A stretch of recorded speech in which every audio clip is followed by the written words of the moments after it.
Feelings, jeu là, qui lui puise son originalité sur les thèmes qu'il aborde, c'est-à-dire sur la découverte des émotions qu'on ressent et qui aide à mieux comprendre et à jouer avec ce que l'autre peut ressentir en fait. Alors ça rentre directement dans le cadre de nos nouvelles consignes sur l'enseignement civique et moral. Et c'est un jeu qui a été réalisé par Jean-Louis Roubira, et Vincent Bidot aussi. Jean-Louis Roubira qui est de notre grande région Nouvelle-Aquitaine. Monsieur Roubira, bonjour. Bonjour. Vous êtes venu nous présenter le jeu Feelings. Jeu concept basé sur l'empathie, facilement utilisable en classe dans le cadre de l'enseignement moral et civique. Donc, en deux mots, Feelings, c'est un jeu qui est sorti l'année dernière, donc, qui a été créé par deux collègues dans un service de pédopsie d'abord. C'était au départ pour favoriser, pour stimuler, pour essayer de sensibiliser les adolescents aux émotions, à ce qu'ils ressentaient eux, et puis à ce que ressent l'autre aussi. Ici, ce qui nous intéresse, c'est plutôt l'utilisation au niveau de l'école primaire. Donc, on avait prévu de l'utiliser à partir du cycle 3 dans un premier temps, donc plutôt pour les cours moyens jusqu'à la 6e, et ensuite donc les cycles 3, on avait prévu déjà un premier pacte de situation. On a prévu aussi de pouvoir l'utiliser dans les collèges et aussi dans les lycées, voilà. Donc ça permettait de couvrir tout le cycle comme ça de l'éducation. Je vais peut-être commencer par vous expliquer rapidement la règle. Comme ça, vous pourrez vous représenter la façon dont ça fonctionne. Alors, ce jeu, il est basé sur des cartes qui représentent les émotions. On en a sélectionné 20 sur des centaines qui existent dans le langage français. Alors, on est parti des émotions fondamentales, basiques, donc la peur. Alors, il faut savoir que dans les émotions de base, il y en a 4 sur 5 environ qui sont désagréables. Donc, c'est dans les classements, on retrouve ça. Donc, la peur, la colère, la tristesse, le dégoût et la joie. Un petit peu. Alors, on a essayé par contre d'équilibrer les choses, c'est-à-dire qu'on en a pris autant de désagréables que d'agréables. Donc on les a un petit peu codifiés par des couleurs qu'on retrouve au verso des cartes. Donc les couleurs violettes représentent les émotions désagréables. Il y en a 8 dans toute la boîte. Les couleurs vertes représentent les émotions agréables. Donc voilà, il y en a 8 aussi. Et les couleurs bleues, en fait, c'est des émotions qui se situent entre les deux. Donc, on a qualifié d'émotions plutôt neutres. Donc, il y en a 4 dans la boîte. Donc, pour chaque partie, là, je vous explique la règle du jeu, on va dire standard. Après, évidemment, chaque enseignant peut être amené à l'utiliser de façon personnelle et adaptée à son groupe, soit dans le grand groupe, mais on en parlera tout à l'heure, soit en groupe le plus restreint. Donc, pour chaque partie, on va sélectionner soit au hasard en tirant au sort, soit en les choisissant. En choisissant, l'enseignant peut choisir ou alors choisir avec les élèves, proposer 3 émotions désagréables, 3 agréables et 2 émotions neutres. Donc on peut laisser les autres de côté. Donc selon les âges des enfants, on peut déjà partir sur des émotions peut-être plus simples. Ce qui sera le cas pour les cycles 2, puisque aujourd'hui, depuis quelques mois, il existe un kit adapté pour le cycle 2. Ça, je vous l'expliquerai tout à l'heure. Alors, donc la base aussi du matériel, ce sont les cartes situation. Vous pouvez les faire tourner si vous voulez. Donc, quelques-unes là. Voilà. Alors, donc, si vous prenez le paquet de cartes plutôt adapté pour les cycles 3 et les cycles 2, ce sont des situations donc, qui vont parler des préoccupations de ces enfants, c'est-à-dire la famille, l'école, les copains, etc. Tu as préparé un exposé avec un ami, tu as fait tout le travail, mais vous avez tous les deux une bonne note. Donc voilà, des choses qui vont parler tout de suite aux enfants, donc ces situations, elles ont été réalisées donc, par mon collègue Vincent Bidot et moi-même, en essayant de faire en sorte qu'elles provoquent des réactions émotionnelles, mais pas dans un sens unique. On a essayé de faire pour chaque situation qu'il y ait pourrait dire, un panel comme ça de réponses émotionnelles assez varié, assez large. On peut en avoir 2-3 autres pour se Oui. rendre compte. Alors, tu pars une semaine en séjour scolaire, donc voilà, on va aborder évidemment toutes les problématiques, la séparation avec les parents, la prise d'autonomie, la frustration. Ta maîtresse n'arrête pas de te citer un exemple. Voilà. Tes parents te demandent d'inviter à ton anniversaire l'enfant des voisins qui n'a pas d'amis. Donc voilà, on a essayé de proposer des thématiques qui vont vraiment toucher les enfants dans différents secteurs de la vie, que ce soit la vie familiale, la vie scolaire, la vie la vie sociale. Hein. Voilà, c'est ta pire ennemie te propose de faire la paix. Ouais. Non, mais c'est vraiment Ouais, une c'est une situation situation où il y a de du voilà, cours, ouais. Alors, Oui, où les gens peuvent réagir donc, différemment. ouais, c'est ça. Ouais. Donc quelqu'un que tu n'aimes pas dans ta classe se fait insulter par des élèves plus âgés. Alors c'est vrai que chaque fois, comme vous le voyez, si on avait dit ta meilleure amie se fait insulter, bon voilà, tout le monde va répondre je suis triste, je suis en colère, etc. Là, chaque fois on essaie de mettre une petite dose d'ambiguïté, on va dire, pour que ça provoque une réflexion chez l'enfant, un questionnement. Alors, comment ça se passe? Donc là, j'en viens un peu à la mécanique du jeu en soi. On dit qu'on a tiré cette carte-là, et donc un enfant tire et il choisit une des 3 situations. Donc déjà, il va choisir celle qui lui parle le mieux. Donc quelqu'un que tu n'aimes pas dans ta classe se fait insulter par des élèves plus âgés. Donc là, alors, j'ai oublié de préciser que chaque joueur, donc si on fait la partie standard, on peut jouer entre 3 et 8 joueurs. Donc déjà, ça fait des groupes d'élèves. Chaque joueur va avoir un petit paquet de cartes numérotées, et ces numéros, ça correspond au numéro des émotions.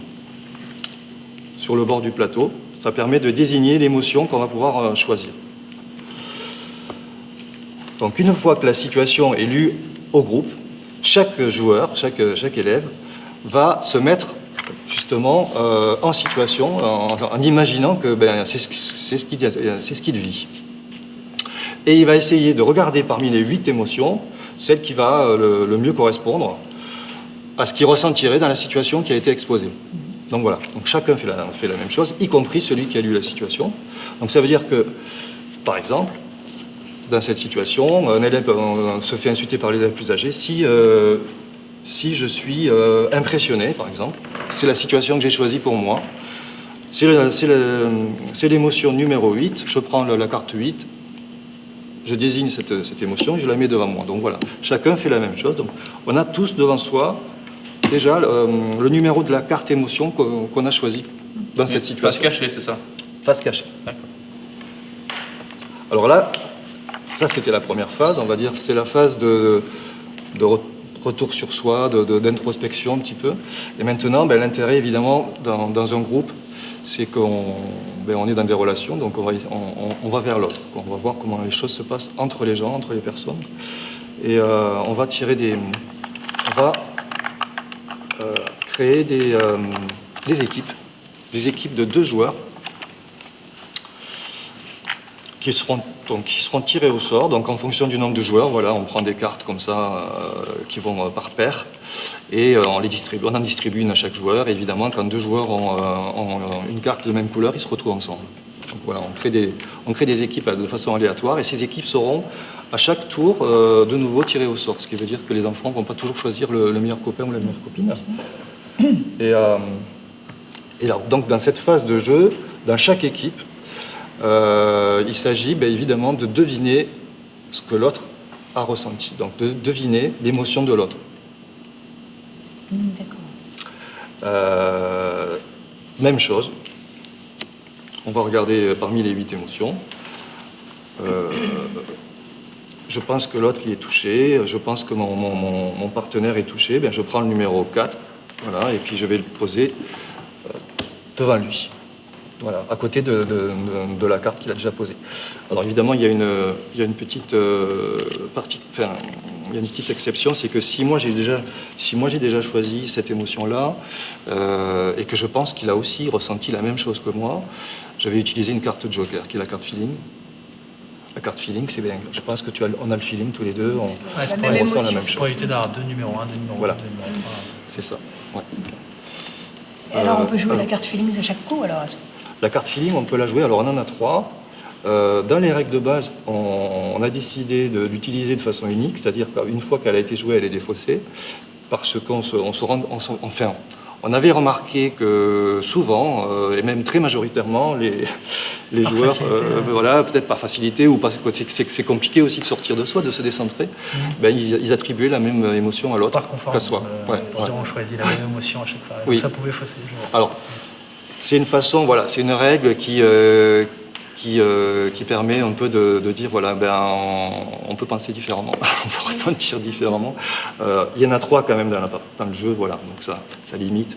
Alors, le week-end dernier, j'étais à un festival où on jouait aussi, et j'ai trouvé quelqu'un qui a fait une suggestion intéressante, parce que là, c'est un petit peu figé. Et en fait, je me disais, si on peut peut-être récupérer la carte feeling si on a trouvé la bonne émotion. On la perd. On la perd si on s'est trompé, mais si on a trouvé la bonne, on la récupère. Ça fait un petit challenge. Mais bon, voilà. Après, c'est une façon je dirais, de vous montrer aussi comment on peut, à partir des règles de base, évidemment, rajouter ses propres règles et faire le jeu sien, s'approprier le jeu. Alors maintenant, on passe à la phase, évidemment, qui est... Alors, je dis souvent, évidemment, ça y est. Qui est la plus intéressante pour les professionnels, sachant que c'est un jeu à destination des professionnels uniquement. C'est la phase où les élèves vont révéler leur choix, donc l'émotion qu'ils ont choisie d'abord pour eux, par équipe, équipe par équipe, et ensuite voir s'ils ont deviné ce que l'autre avait ressenti. Donc dans cette phase-là, l'intérêt c'est non seulement de dire voilà, moi j'ai choisi, je serais impressionné, je pense que je serais impressionné dans cette situation, mais c'est pas... L'intérêt, c'est de dire pourquoi, d'essayer d'argumenter, de justifier son choix. Donc voilà, parce que vraiment, j'ai eu peur parce qu'ils étaient plus âgés, et il s'est fait insulter, et j'ai cru qu'ils allaient le taper à un moment donné, et puis moi j'ai peur de la violence. Donc voilà. Après, chacun va verbaliser, va exprimer un petit peu ce qu'il ressent autour de son choix. C'est intéressant aussi parce que parfois les émotions ne correspondent pas exactement à ce qu'on aurait pu ressentir. Et donc à ce moment-là, évidemment, le choix est restreint à 8 émotions sur des centaines, vu toutes les nuances qui peuvent exister. Et donc à ce moment-là, on peut dire voilà, moi j'ai choisi que j'étais confiant, mais en fait je serais très content. Voilà. Mais il n'y avait pas la carte très content, ou alors je choisis que je serais fier, mais voilà. Et là on peut expliquer pourquoi. Parce que c'était la carte qui se rapprochait le plus de ce que j'aurais vraiment ressenti. Il peut arriver aussi qu'on ressente plusieurs émotions à la fois. En fait, l'intérêt, c'est qu'à la fois l'enfant, il commence... Enfin, il y en a, je pense que la majorité sont déjà capables, mais chez certains, c'est pas si évident. Il commence à prendre conscience de ce qu'il ressent et à le nommer. Et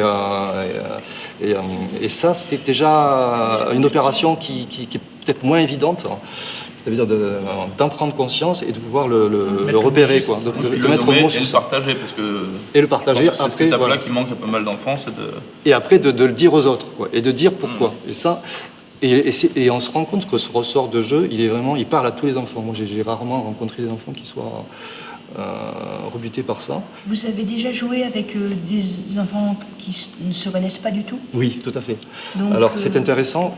Alors, on a fait pendant un an, on a présenté le jeu dans des collèges, de façon comme ça, un peu bénévole, mais pour faire des projets, par exemple, soit dans une classe, où là, c'était vraiment une classe de 4e qui a recréé le jeu de A à Z, c'est-à-dire qui a recréé toutes les émotions, donc en choisissant les émotions d'eux-mêmes, à partir de discussions, à partir de choses comme ça, qui ont recréé toutes les situations aussi. Donc c'était sur 10 séances, ça s'est passé, donc sur un trimestre. Et nous, on y allait toutes les semaines pour animer.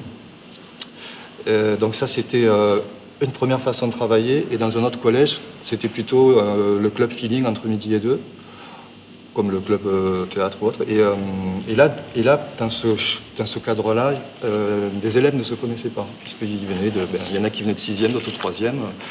Et la question s'est posée justement concrètement, puisque deux élèves se sont retrouvés dans la même équipe et elles ne se connaissant pas. L'une des deux a demandé à l'autre, elle nous a demandé mais comment je vais faire pour savoir ce qu'elle ressent, quoi. Enfin, normal, ouais. Je la connais pas. Et Et comme par hasard, une fois qu'on a révélé les choses, l'autre élève avait deviné l'émotion de cette élève, de cette jeune fille. Et donc elle lui a dit, mais comment t'as fait quoi? Et Oui. puis l'autre lui a répondu, mais je t'ai regardé. Et voilà. C'est un petit peu l'exemple pour dire qu'on alors on va pas donner de signes, on va pas non plus parler pour mettre l'autre sur la voie, on va pas faire de mime. En fait, on va essentiellement se baser sur le ressenti de la présence de l'autre. Voilà, c'est-à-dire Même sur le langage corporel. sur le langage corporel, tout ce qui est non-verbal. Quand vous rencontrez quelqu'un à une soirée ou dans la rue, tout de suite, il y a des choses qui passent ou qui passent Bien pas. sûr.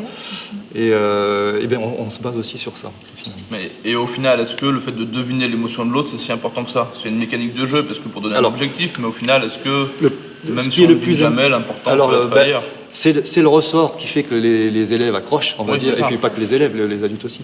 Mais ce qui est quand même le plus important, alors évidemment, il y en a qui vont compter les points, mais dans le cas où je vous ai cité, il ne comptait pas les points. À part un élève qui était le bouc émissaire de la classe, lui, il comptait tout le temps les points. Et lui, il retenait un petit peu tout ce qui se posait, et il marquait quasiment à chaque fois. Donc il était tout le temps premier, et il s'est passé quelque chose d'intéressant au niveau groupal, c'est qu'à la fin des 10 séances, bon, ça a pris un trimestre, il était plus bouc émissaire parce qu'il avait un peu la réputation d'être celui qui connaissait les autres, quoi, qui devinait justement. Mais c'est pas là l'essentiel. Enfin, dans ce cas-là, pour lui, c'était important parce que narcissiquement, c'était valorisant. Mais l'essentiel, c'est dans le partage, quoi, dans le fait que on va voir ce que les autres ressentent. Est-ce que c'est la même chose? Est-ce qu'on partage vraiment le même point de vue? Ou est-ce que c'est complètement différent? Et c'est la plupart du temps différent. Et là, on se rend compte que finalement, par le fait que l'autre explique pourquoi, on se dit, mais tiens, c'est vrai, ça, j'y avais pas pensé. On élargit son point de vue et sa façon de penser, de ressentir. Donc c'est un jeu qui est aussi... Bon, ça, on l'a découvert, je dirais, au fur et à mesure des expériences. Au départ, c'était le but, mais c'est quand même un jeu qui permet de prendre en compte voilà, le point de vue de l'autre et de l'accepter sans forcément le juger. Parce qu'il y a eu des fois où des élèves pouvaient avoir une réaction vraiment de surprise par rapport à l'émotion choisie par quelqu'un. Mais chaque fois, quand l'autre explique, il y a quelque chose qui... Et ça nuance. Il travaille sur les mots aussi, je pense, sur le langage qui est très intéressant, là, du coup. Le mettre en mots pour que l'autre comprenne ce qu'on ressent. Et là, il y a une acceptation. Et finalement, oui, ça lui appartient, c'est son émotion. Bon, voilà, on n'est pas pareil, mais c'est tout à fait légitime. Enfin, oui, ça lui est acceptable, en fait.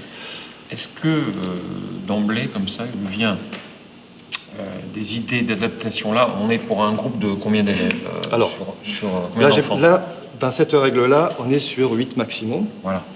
Alors, Vous en avez parlé tout à l'heure, il y a des adaptations en grand groupe. Alors, Oui. Ce qui est intéressant en classe de primaire, et on l'a vu même déjà dans les collèges, en 4e, quand on leur demandait est-ce que vous savez ce que c'est que les émotions? Bon, évidemment, il fallait leur dire bon, toi, c'est quoi? Qu'est-ce que tu aimes faire dans la vie? Du cheval. Alors, on te propose un stage d'une semaine. Qu'est-ce que tu ressens? Je suis content. Donc voilà. Introduction aux émotions. Évidemment, ce qui est intéressant dans les classes de primaire, c'est d'abord de faire tout un travail préparatoire, de vocabulaire, d'explorer tout le champ sémantique, et à travers différents médias, que ce soit la littérature, la poésie, la musique ou le cinéma, tout ce qui nous entoure, quoi. Les thématiques d'actualité. Dans tous ces temps-là, on peut déjà commencer à travailler, alors, soit émotion par émotion, on va se dire, cette semaine, on va travailler sur la joie, cette semaine sur la colère, cette semaine sur la tristesse, etc. Et ensuite, on pourra aborder le jeu proprement dit. Une fois que déjà il y aura eu cette sensibilisation préalable. Pour les cycles 2, donc, qui sont plus petits, on a déjà un peu limité le nombre d'émotions. On s'est limité à 8-10 émotions, peut-être des émotions de plus de base dont je parlais tout à l'heure, donc la peur, la tristesse, la colère, la joie, l'étonnement, surprise, le dégoût. La fierté, voilà, donc des émotions assez accessibles par les enfants, la honte. Ce qui est intéressant aussi dans la préparation, dans le travail de préparation, moi je le verrai pas uniquement verbal, mais je le verrai aussi par le corps, parce que les émotions, c'est quand même leur particularité, c'est que ça traverse, c'est de passer par le corps, la voix. Et donc, on peut aussi créer des petits ateliers style théâtre ou de mime, ou de voir, après partir de situations et les faire jouer par 2 élèves, comme des petits sketchs.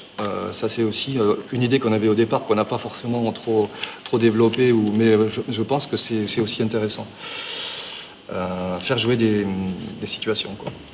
Ça veut dire qu'il y a les élèves qui jouent, puis il y a les autres autour, et eux, ils vont ressentir aussi ce qui se passe. Alors, il y aura le ressenti des acteurs, et il y a le ressenti des spectateurs. Donc voilà, il y a des choses différentes. Et peut-être que c'est pas la même chose de le jouer. On peut faire un tas de forums aussi, où justement les spectateurs peuvent rejouer la situation. C'est ça. Et donc, bon, voilà, ça c'était un exemple, mais un exemple, c'était de leur faire découper, de leur faire colorier, et aussi de leur faire nommer. Donc pour le cycle 2, nommer en fonction du dessin de ce que ça peut leur évoquer, chaque émotion. Et ce ne sera pas forcément la même chose que sur le jeu, sur la boîte standard, finalement. Donc voilà. Mais après, pour le cycle 2, on peut utiliser les cartes vertes, comme pour le cycle 3, c'est les mêmes préoccupations. Donc, moi, en tant que... En CM1, moi j'ai un CM1, on peut déjà travailler sur la création de situations. Ça, en exposition écrite, en éducation civique et morale, on peut déjà essayer de travailler sur des situations. Ça, c'est une possibilité. Donc, ensuite, en groupe classe, on peut imaginer une mécanique différente avec une division de la classe en 2, avec un groupe qui essaie de deviner ce qui majoritairement va être choisi par l'autre groupe. C'est 2 pistes que je vois. Est-ce que vous voyez d'autres choses par rapport au niveau que vous avez, par rapport ça, je ne l'ai pas encore dit, c'est que sur le site fudix.fr, on peut imprimer les situations qu'on a fait créer et elles sortent sous forme de cartes qu'on pourrait insérer et donc réutiliser. Donc c'est un jeu aussi qui est évolutif. Bon, merci. Et donc quand ils travaillaient par groupe comme ça, est-ce que vous donniez une carte émotion par groupe ou vous les laissiez choisir librement l'émotion sur laquelle ils allaient travailler pour créer la situation? Pour créer la situation, on partait du thématique en fait. Ouais, on partait d'une thématique.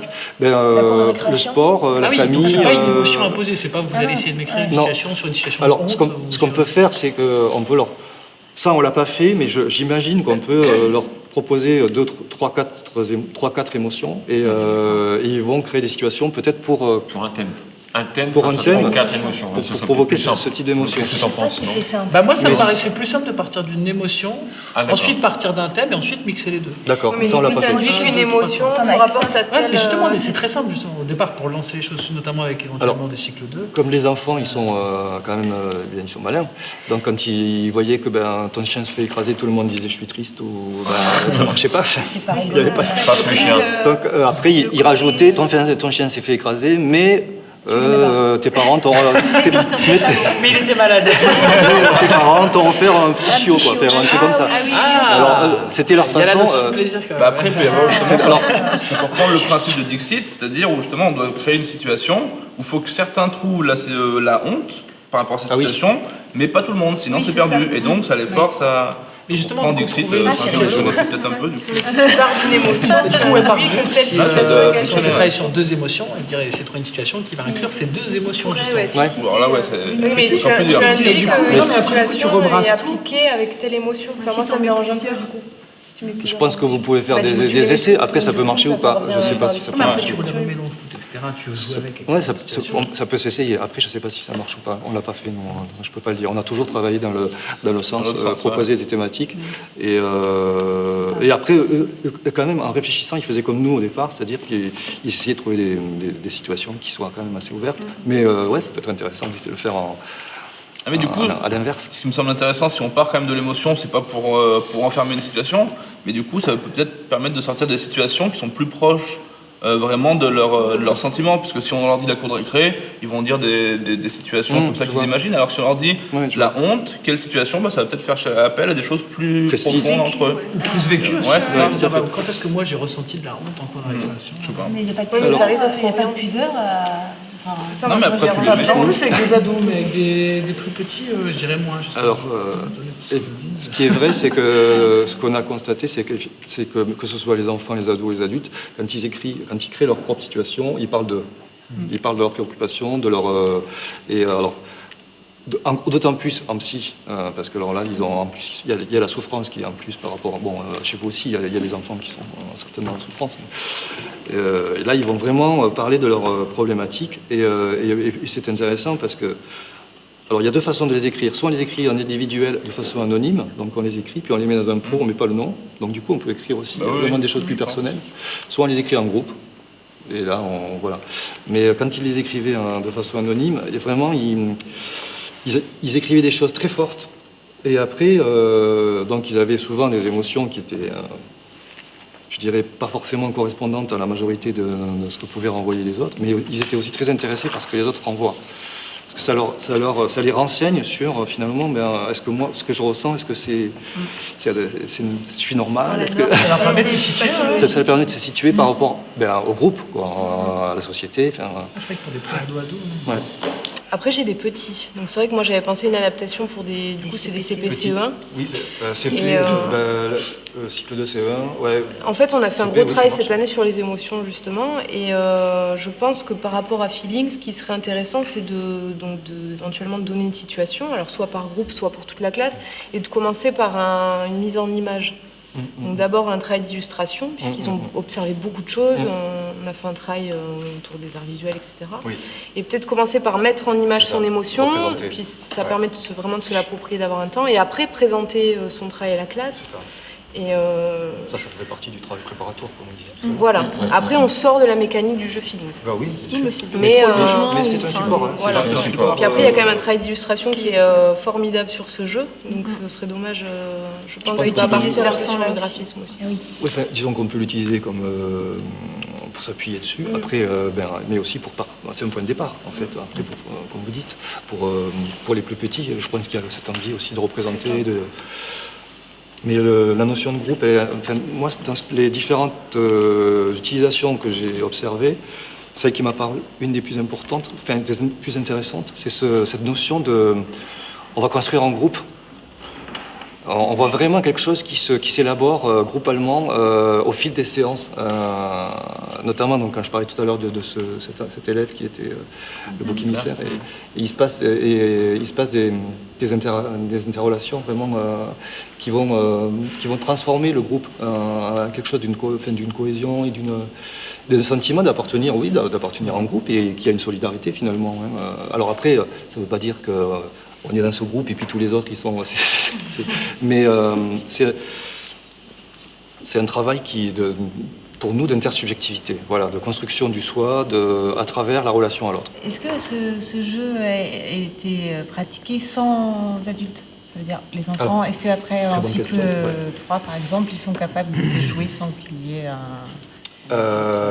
Il a été pratiqué... Alors, notre éthique en tant que concepteur, et puis c'était qu'il y ait de toute façon un adulte dans la pièce, au moins.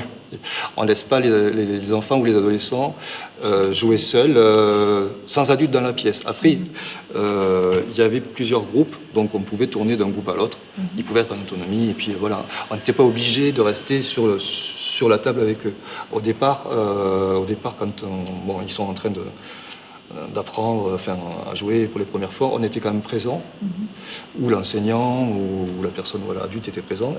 Il y a la possibilité de jouer aussi avec, ou pas, ça c'est au choix.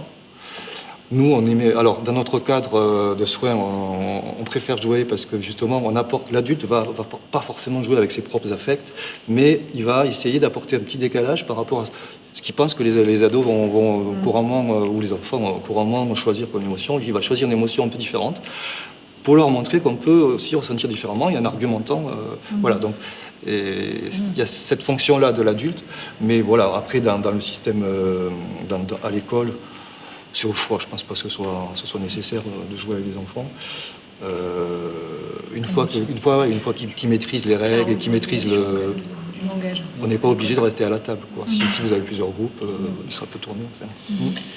Je précise, il n'est pas vendu en boutique. Il est uniquement, pour l'instant, il est vendu dans quelques boutiques, 5 ou 6 en France, c'est tout. Ce sont des gens qu'on a rencontrés à qui on a présenté le projet, qui sont vraiment emballés par ce projet et qui le portent et qui le vendent auprès de professionnels. Oui, d'accord. Voilà. Alors après, les professionnels qui l'utilisent, souvent, le ramènent à la maison pour jouer en famille. Voilà. Et ça marche bien. Eh oui. Et du coup, pourquoi la volonté de ne pas le... Parce que par rapport à ce qu'on disait tout à l'heure, du fait qu'il y a quand même... il y a des enjeux. Il y a des enjeux... enfin, on pense qu'il y a un cadre, il est utilisé dans un cadre. Alors il y a le cadre du soin, il y a le cadre de l'école éducatif, il y a le cadre d'association, tout ça. Et pour l'instant, ça nous paraissait un peu... Dangereux. Peut-être pas dangereux, mais en tout cas, on préférait que ça reste dans ce cadre-là. Après, on se dit pourquoi pas une adaptation plus grand public, mais voilà, pour l'instant, c'est pas encore... Et pourtant, je pense que ça peut être intéressant en famille, parce que les émotions en famille, même cette cadre familial, on n'en parle pas plus, voire peut-être moins qu'ailleurs des fois. Donc, quand on le fait tourner sur des salons, quand je le suis sur des festivals, les familles viennent jouer et ça se passe très bien, en fait. Ouais. Bon, après, moi, je suis là, voilà... Je dirais que ça dépend après des adultes qui sont dans les familles. C'est ça. Bah oui.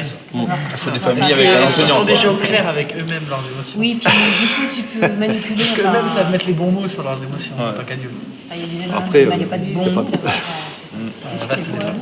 Bon, Regarde, merci beaucoup. Merci en tout cas. puis bon courage pour la journée. Merci. Feelings.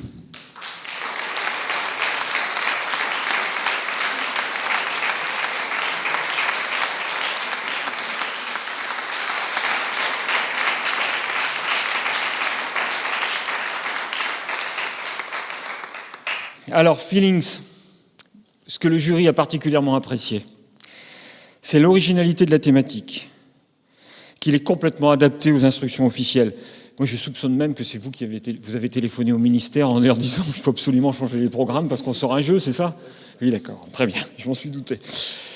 Que ça permet le langage autour des émotions, ça permet de verbaliser autour des émotions. Et on sait, quand on est enseignant, à quel point c'est parfois complexe de faire exprimer un enfant sur pourquoi il a agi comme ça, quelle attitude il a pu avoir, qu'est-ce qu'il a ressenti à un moment ou à un autre.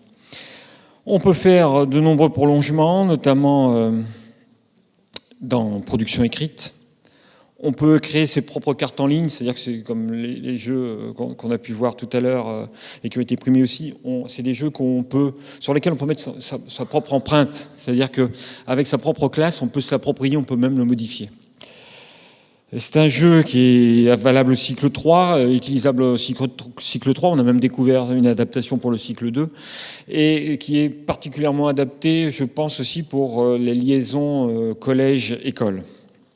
Ce que le jury aussi a particulièrement apprécié, c'est l'esthétique du jeu, les illustrations originales, un travail avait été fait tout autour de la notion d'émotion, hein, et que c'était vraiment, on avait une approche très large par rapport à ça.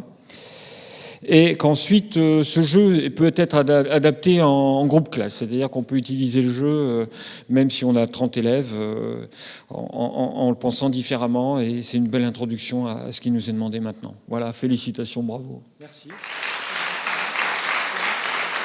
Oui. Non, ça va. Non, on garde-le. Alors, j'ai choisi des cartes. Ah. Parce que bon, j'ai un petit peu de mal aussi avec les émotions.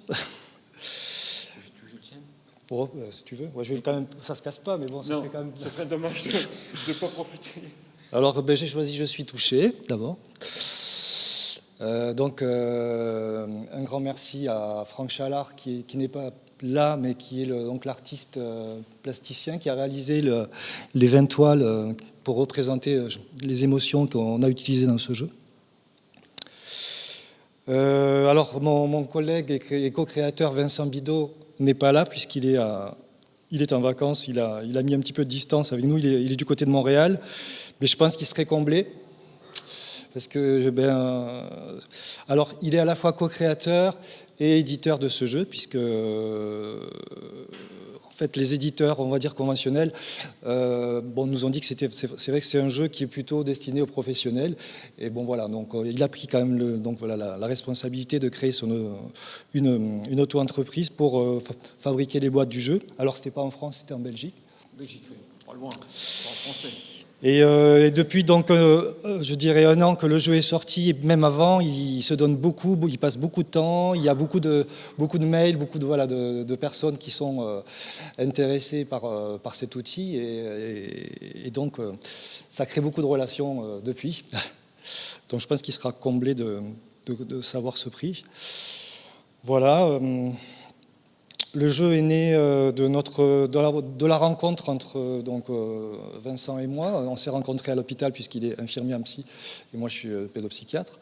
Mais finalement, ce sont des professionnels qui nous ont posé la question pourquoi finalement il n'existe pas de jeu dans notre service. Alors c'est un service où on accueille des adolescents qui sont en échec scolaire. Et pourquoi il n'existe pas des jeux pour aborder les émotions directement avec les adolescents. Et à partir de cette question-là, voilà. On a commencé à réfléchir ensemble. On était déjà en train de réfléchir à l'écriture d'un bouquin, donc on a laissé de côté le travail sur le bouquin, donc il est toujours en chantier. Mais on a commencé à faire des maquettes. Voilà, on s'est inspiré de jeux existants comme Gift Trap, un jeu où on essaie de deviner quels sont les cadeaux qui font plaisir aux autres, comme Dixit ou comme d'autres jeux. Voilà. Et puis, ce jeu, il a été utilisé ensuite par des associations pour lutter contre les discriminations, contre différentes formes de discrimination, notamment du côté de la mairie de Poitiers. Et puis après, à partir de là, on a aussi été interpellé par les collèges, les lycées et puis les écoles et d'autres champs. Ce qui veut dire que c'est un jeu finalement qu'on peut aussi adapter selon le cadre dans lequel on intervient. C'est aussi des particularités de cet outil. Ça veut dire que la personne qui va l'utiliser va se l'approprier et en fonction du public avec lequel elle travaille. Qu'est-ce que je peux dire d'autre? C'est bien, c'est super, et puis qu'on va l'utiliser surtout. En fait, je voulais aussi remercier d'abord les personnes qui sont à l'initiative de ce concours, de ce label EducaFlip depuis l'année dernière, donc Olivier qui est présent, et puis Étienne, oui. Et puis il y avait peut-être que notre nom, vous étiez tous les deux, donc voilà, merci.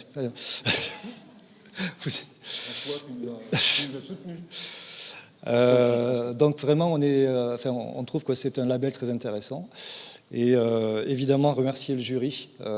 Donc voilà, moi je suis passé l'année dernière, donc j'ai pu déjà apprécier les rencontres qui ont eu lieu à travers ce qui s'est passé l'année dernière. Et puis cette année, j'ai eu une deuxième chance avec ce nouveau jeu. Et puis un grand merci, vraiment, ça me fait beaucoup plaisir.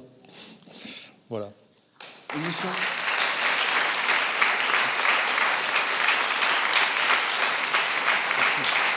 À bientôt.